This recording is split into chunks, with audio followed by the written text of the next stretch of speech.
VikesNow. I am Dustin Baker. We are less than 3 weeks away from the NFL draft. We're having our every 3 weeks guest, Thor Nystrom. He's here today. Thor, how you doing, my man? I'm doing great. We're almost there. With Yeah. T-minus 3 weeks. Yeah. And you call it NFL Christmas. Is that correct? Yeah, I do. Yeah, because you get to open all your presents then. You get at least 7 of them a year, unless you get some configs. You get some more presents under the tree. Amen. And we got Yannick Eckhart from Vikings territory. He's in Germany. And Josh Fry, one of our staples. He's the editor of Purple PTSD. Thor, we're jumping right into it. We haven't talked in 3 weeks, which is a lifetime in the draft hype machine. I want to know from you, kind sir, has your quarterback board changed at all in the last 3 weeks per predictive order? In terms of where they're going to go, yeah, I mean, we've had the Stephen McCarthy, of course, and I looked at the odds for him to go in the top 10 was like minus 3,000 now or something, and then the top 5 it's like minus like 400 or something like that, and then you see this team with the Commanders and the Patriots, but my board's pretty much the same except I had JJ 3 before Jaden 2. I will be flip-flopping that. McCarthy's going to be my QB 2 in the final rankings. And then I officially moved Spencer Rattler over Bo Nix, which I should have started the process with, but erring on the side of abundance of caution. But I'm making the flip because I would absolutely take Rattler over Bo Nix. But those are the only 2 on my board. So on your personal board, but that doesn't mean you think the Commanders will take McCarthy, correct? Well, I think it's in play. Okay. I mean, like they've been sniffing around him, and you saw the odds going one day from, before that Pelissero report about how he had pulled the people. It was like plus 2,200, I think, for McCarthy to go that pick. And then, then it, went all the way down to like plus 200 or plus 200 something. Now it might be like up to like plus 300, but I do think that they are considering all 3 of those options. I buy that at least those are ongoing discussions. I do not think that Washington has their selection made today. Okay. Would that put the Vikings at a choice at number 3 or 4 between Jaden Daniels and Drake May then? If that's what they ended up doing, yeah. And I think, well, really what it would do is, the trade up would be for May, because I've heard, and I'm sure that you guys have heard, the Patriots seem to like Jaden Daniels. Mm-hmm. I think that the reports that we have gotten about their trepidation about a quarterback in this class more has to do with May. So if Jaden fell to them, I feel like they're taking Jaden over Drake May. Okay. I see. So assuming that the Vikings do end up trading up for a quarterback, and obviously it kind of depends what prospect they end up getting. Is it Drake May? Is it Jaden Daniels? Is it JJ McCarthy? The thing that I keep going back and forth on is how much draft capital that we'd all feel comfortable with the Vikings actually giving up in order to trade up for QB. So I guess where do you stand on that? Yeah, I'm hoping to protect the 2025 first round pick. Obviously, you're going to have to give up both of them this year and potentially garnish depending on the slot you go to. But this was my whole thing about guys. Oh, sorry about that. Quasi, stop it. I'm on the air. Yeah. No, but this is my whole thing about forget about the trade into the top 3. Robert Kraft at the owners meetings, what was that, a couple weeks ago? He told the reporters, like, I know everyone wants us to stick and pick, the fans do, but if, basically if we get a Godfather offer, I mean, we have to consider that. No. Yeah, and then there was the report today that they wanted, the 3 first rounders and more, and so Robert Kraft and that organization is clearly setting it up like they're being cute. It's like, oh no, we'll consider trading it if you give us everything. If you come in with a duffel bag of all of your draft equity and drop it on the table, then we'll consider that. We might move down then. The asking price that they are asking, that I would assume is like, when you get down to the finite details of it, I think it's cost prohibitive. The trade that was made last year with the Cardinals and the Texans, with the Texans moving up, I think that, was considered a lot that the Texans gave up to move up to that 3 slot. But I would assume that the Patriots are asking for a bit, a decent bit more, objectively more than that. I balk at that. That's why for me, it's you focus on Arizona and you focus on the Chargers and you pit them against one another. the whole thing with the Kraft thing and the Patriots, they're, the idea being we have the leverage. Kwesi, you're the desperate one, so pay us through the nose. Kwesi needs to invert that. And so you have seen efforts by him to go up publicly and say things like, oh, we'd be cool with Sam Darnold as our starting quarterback next year. We'd be cool not taking the rookie quarterback. Hey, we might be cool taking one in the late first round. They had to put that stuff out to regain leverage. And I would tell the Patriots, thanks, but no thanks. We're no longer negotiating with you. And now we are pitting the Cardinals and the Chargers against one another. You want these 2 first-round picks? You come and get them. But we have 2 different options. That's how I would do it. Thor, what was behind 2 weekends ago? I swear to God, I woke up Sunday and every single team from 2 to 5 said, hey, we're open for business. Like down the line, either a general manager or a head coach, they all said the same thing. It felt like a coordinated ordeal. What do you make of that? What's the rationale? I think it's that impression that the Vikings are desperate. The Vikings have the 2 big assets this year, the 2 first rounders in the top 23. Then your 2025 round 1 is a potential monster asset. With the team right now that by the sports books is projected to be one of the 10 worst teams in the NFL next year during that reboot season, whether they're starting Darnold or a rookie at quarterback. So I think it's these teams. They're all like, Kwesi, come and, overpay through the nose with us and give us all that stuff. But again, I think this is why you need to invert that of like, we're not desperate. If you want these picks, you have to come and get them, but we are negotiating with other people. So it is going to need to be an acceptable price point. We will get around the trade chart overage, for instance, that the Texans gave to the Cardinals last year. We're not blowing that out of the water. Right? We're not blowing the San Francisco 49ers up to move up for Trey Lance. We're not blowing that out of the water, right? Like we're the ones that have the leverage here because there's multiple teams that want to have multiple first round picks from us. So whoever's going to fall in line first, that's who we make the trade with. So, okay, we have talked about J.J. McCarthy, Drake May.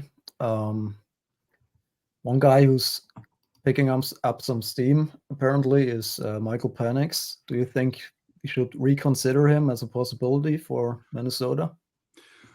I think Michael Penix, it works really well for Minnesota as the regain the leverage guy because there's plausible deniability there of like, well, we're cool with Penix. Hey guys, you see Penix run the 4.45.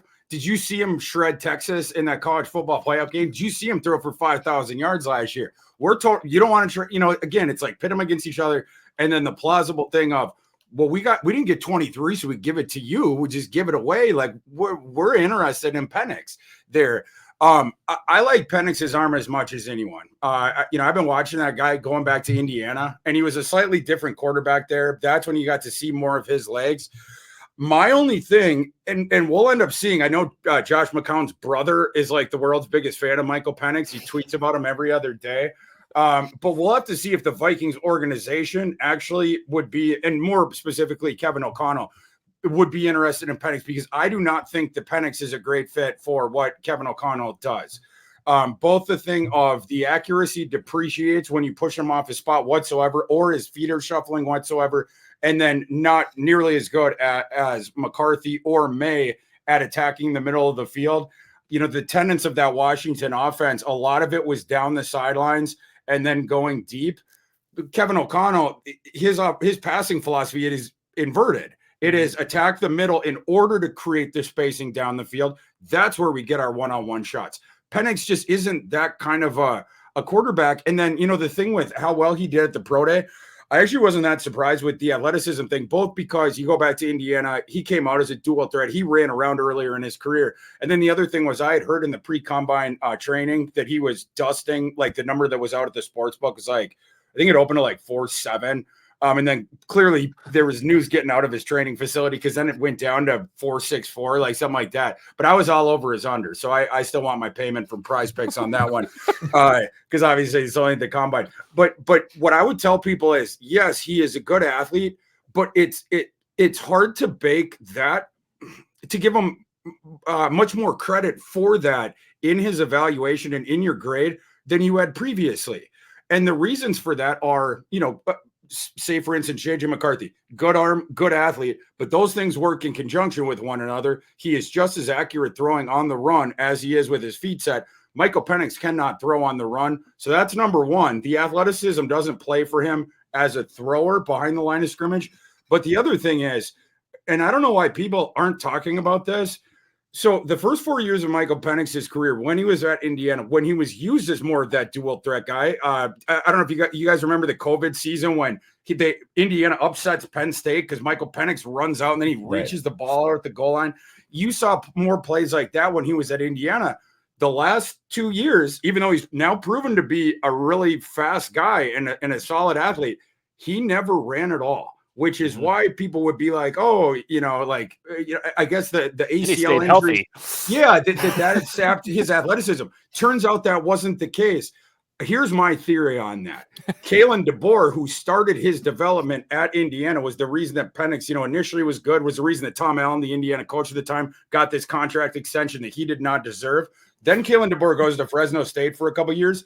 Then he goes up to Washington, calls Penix, hey, move out here, be my starting quarterback. At that time, Penix had those 4 straight season-ending injuries. No one knew how good of an athlete Penix was better than Kalen DeBoer. He had already worked with him. And yet, what I think happened was Kalen DeBoer said, look, man, we cannot afford for you to break again. I need you in the pocket, right? Like, I don't want to see you tucking and running and doing that kind of stuff because we see what happens. You get injured. So in the NFL, it's like theoretically he could give you more rushing utility, but if he was getting injured every year when he was running outside the pocket in college, now he's going to the NFL. I think, again, more or less, he is just confined to the pocket. So the athleticism stuff, I don't care. My grade on him didn't change one iota. Switching gears just for a second, we got time for 2 more for you, Thor. So some of the, I think, credible reporting on Justin Jefferson and the lack thereof, the extension, claims to hinge on he wants to see who their quarterback is because he was a Kirk guy. And that's fine and dandy. I understand that. But let me ask you, Thor, what does Jefferson need to see to say, all right, 4 years, 100-something, whatever it is, million? Does it just need to be a quarterback from the top 10, or does he have to sign off on the guy? Is a Michael Penix a non-starter? If it hinges on Jefferson saying, all right, you got your guy, what the hell does that even mean? Well, I think that it's what he needs to see is on the table, the piece of paper with the contract numbers that are the richest non-quarterback contract in NFL history. I think it gets done pretty quickly at that point. I don't buy that Justin Jefferson is demanding a say in the quarterback to say, boy, would you be getting in trouble then. And now we're going to hand over the evaluation, like our scouting department, to Justin Jefferson to make the most important decision that this organization has made personnel wise in what, a decade. Like, you can, I mean, certainly, like, you guys know, working with other people and whatnot and valuable parts of the team. Sure. I'm sure KOC calls him and Kwesi calls him. And if Jefferson wants to go on and on about the different things, with his opinions of the quarterbacks, fine.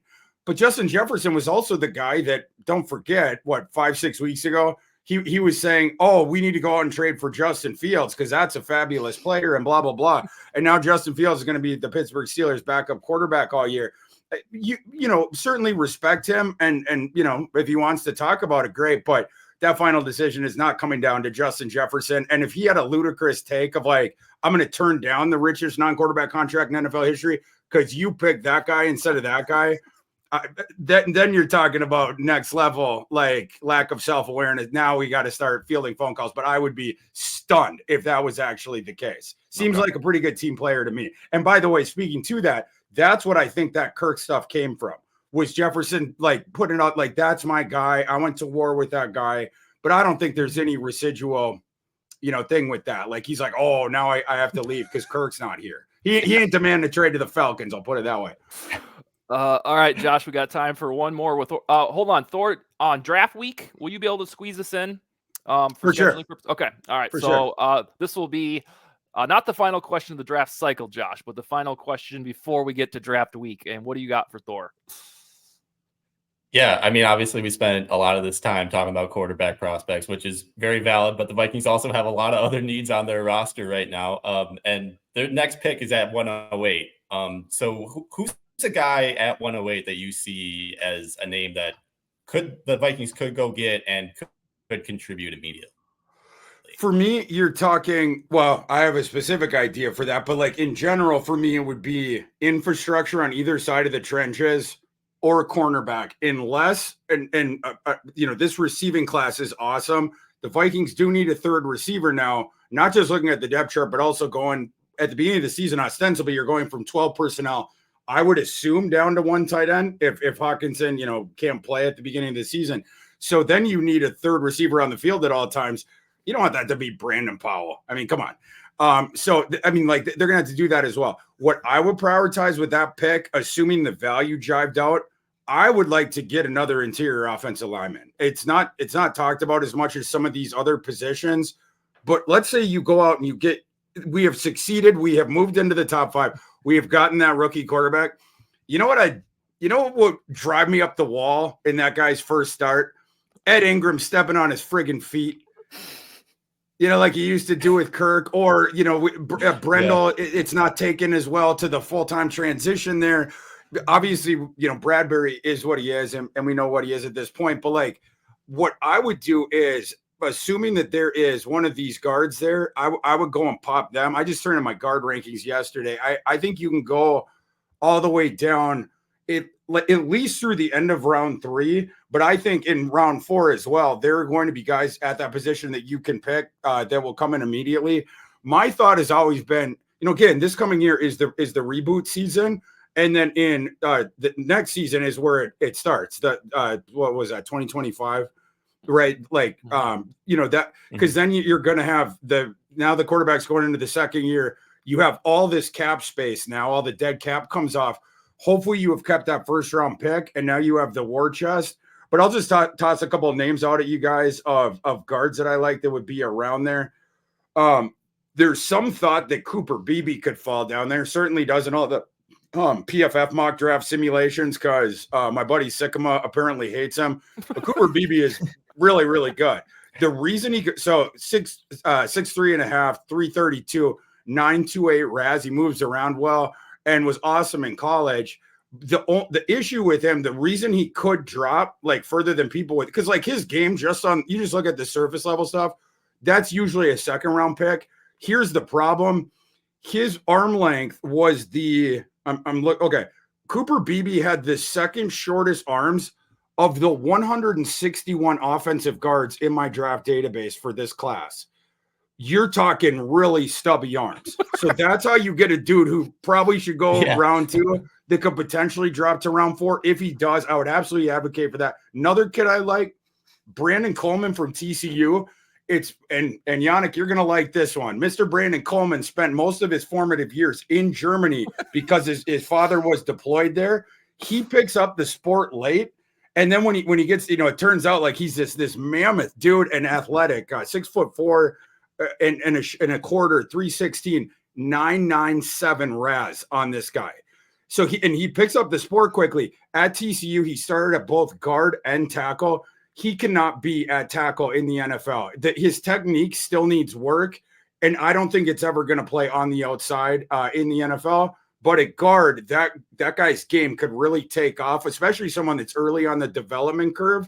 And I think you're going to get him at a discount. Mason McCormick would be another guy I'd toss out. And if you don't care about next year, if it is the reboot that I'm suggesting, Zach Zinter from Michigan would be another one to toss out. He's the guy where you're going to get a discount on him because he broke his ankle in November. His availability for the start of the season is iffy. It's not totally like Andrew Voorhees from last year where he had torn the ACL, so you knew he was going to be out the rookie year. Zinter will be active at some point, maybe even for week 1. But because of that, he's another guy that could have gone in round 2 that now is probably going to be more like round 5, round 6 because of that discount. So he would be another one that I would toss out. And then if you're not going to go that route, the defensive front or cornerback, the BPA, those buckets I just said, BPA at those buckets, that's what we're taking. All right, Thor. Because you'll be able to come on the week of the draft, I'm going to give the viewers a teaser and you a teaser. Foremost, when we get to that day, whether it's that Tuesday or Wednesday, I'm going to ask you for your official draft prediction for these Vikings. And then I know you'd be tempted to go on a tangent about this now, but save it for that show. Anytime we have you on, there's some jerk face in the comments that says, well, this is the guy that wanted Malik Willis.